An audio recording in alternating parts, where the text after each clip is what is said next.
From left to right and right to left again, the two most important forces in my life stared back at me.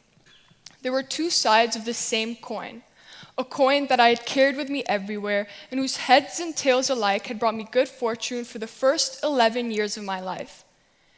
Yet that coin was suddenly tossed into the air, and as it precariously flipped between heads and tails, the task before me demanded I decide which side of it should land. And so I sat looking down at the two, left to right and right to left. Because 4 years ago, while other 11-year-olds were enjoying their last days of the Christmas holidays, I was testifying in my parents' court case.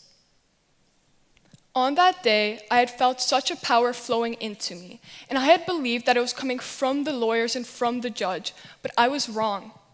Because that power, it was coming from me. It was coming from my voice. But what exactly gave it to me? At 15, I found my answers in the works of American legal philosopher Lon L. Fuller and British legal positivist H.L.A. Hart.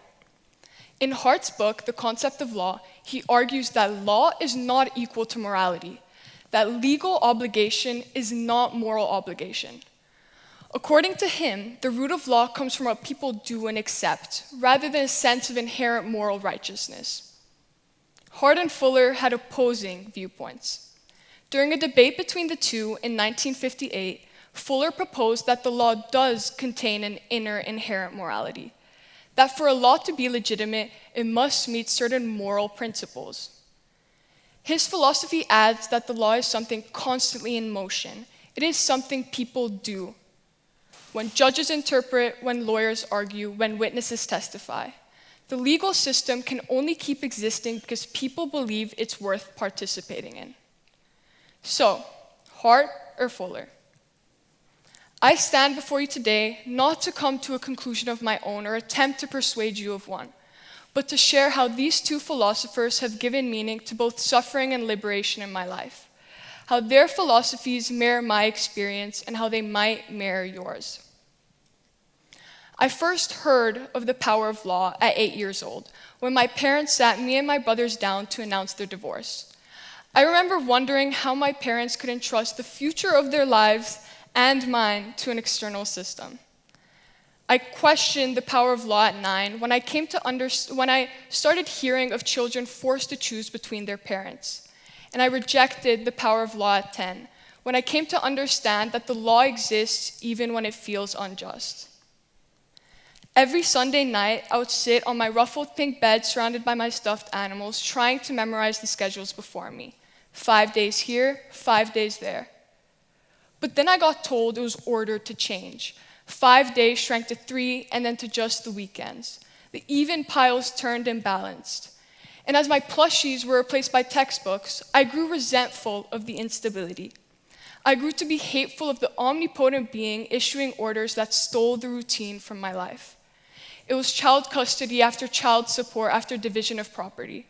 I was the constant witness of a wall being constructed around me, irrevocable brick by irrevocable brick.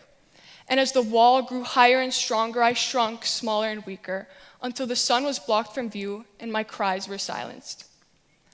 I have seen how the system can diminish hopeful and vivacious children. I was one of them. I have lived Hart's philosophy. So yes, I understand that the law is not always morally righteous. Was it righteous that my dad went from permanent to a visitor in the span of a day? Is it righteous that one out of the two most important people in my life are guaranteed to be absent on my happiest memories and my hardest days? And yes, on a national level, the Hungarian legal system has plenty of comprehensive laws that are anchored in the fundamental law to safeguard children. There are so many laws that are made about children and for children. And yet, us children have no real say in these laws, no matter how immoral they may be according to Hart, and no matter how well they may follow their internal morality according to Fuller. And yet, despite all of this, miraculously, at 11 years old, that same system asked for my input. In that courtroom, as I was questioned about my life, my worries, and my dreams, I felt that I was protecting myself better than any external law had done so before. because I, a frightened, seemingly insignificant young girl, was being defended by my own voice.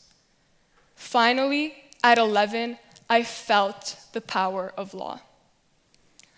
The judge asked me questions I had never been asked before, questions that echoed every Sunday night the girl decked in pink sat and packed her life into a bag. Questions that changed the life of the girl who learned to live in between homes and silently adjust to decisions made for her. In that courtroom, through testifying, through participating in the system, I found my voice. On that day, for the first time in my life, I was not only subject to the system, I was a part of it. I was the system. The law didn't act upon me, it acted through me.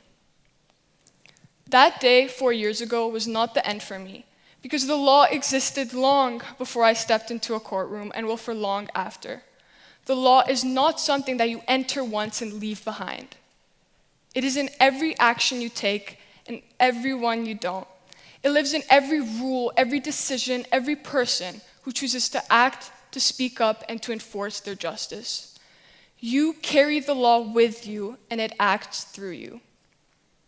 And yes, you will feel that the law is failing you and letting you down, but I am asking you to understand one thing.